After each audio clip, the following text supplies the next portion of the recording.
New documents relating to Esquimalt's ongoing policing problems show that the RCMP's proposal outscored Victoria Police's bid by 2-1.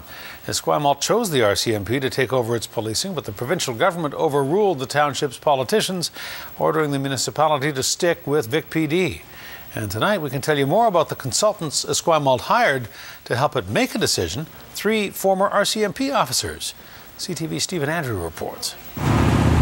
The 500-page report offers an insight into why Esquimalt wants the RCMP to police its town and not the Victoria Police Department.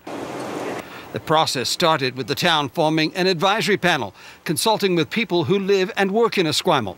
To help it make a decision on who would be best to police its streets, the town of Esquimalt went looking for consultants. And the town settled on 3 former RCMP officers. I am aware of their background, absolutely.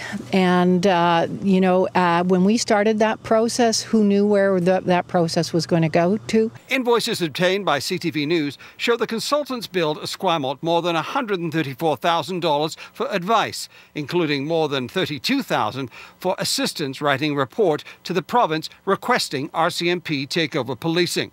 I do not have any compunction that they did anything but the best possible work for us. The report, based on recommendations from the former RCMP officers, rates the RCMP proposal more favourable over Victoria by a score of 2-1. I just don't see how they could come up with that. Those scores based on the level of service that I know that is provided to the municipality of Esquimalt and the good work that our officers do out here. I don't see it. But despite Esquimalt's research, report writing and community consultation, the province rejects Esquimalt's choice, ordering the town to keep Victoria as its provider of police services. In a statement on the report, Justice Minister Shirley Bond writes, "I caution that the estimated budgets are not directly comparable.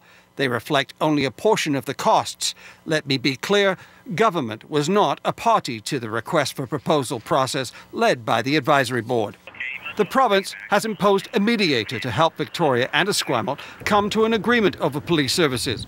Victoria Police won't comment on Esquimalt's decision to use former RCMP officers as advisors, saying it is important to look to the future. We're confident in the proposal that we put forward back when this RFP was actually brought forward. Now we're just looking forward to sitting down with the provincial mediator.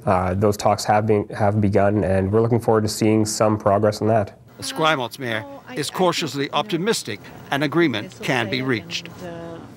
Stephen Andrew joins us now with more. Stephen, a couple of questions. What are rank and file officers in Vic PD saying about this ranking, and how are the negotiations from between the two municipalities going? Well, Hubman Hudson Vic PD officers are scratching their heads trying to understand how Esquimalt came up with that score. Now, the head of the union says they can't think about the political arguments. They have to focus on the job at hand. And as to those negotiations, the two sides met for the first time 6 days ago. And during that meeting, none of the issues were dealt with on either side, but both sides believe, Hudson, that this is the only process they have and it must work. And you've just heard back from the province on the report as well?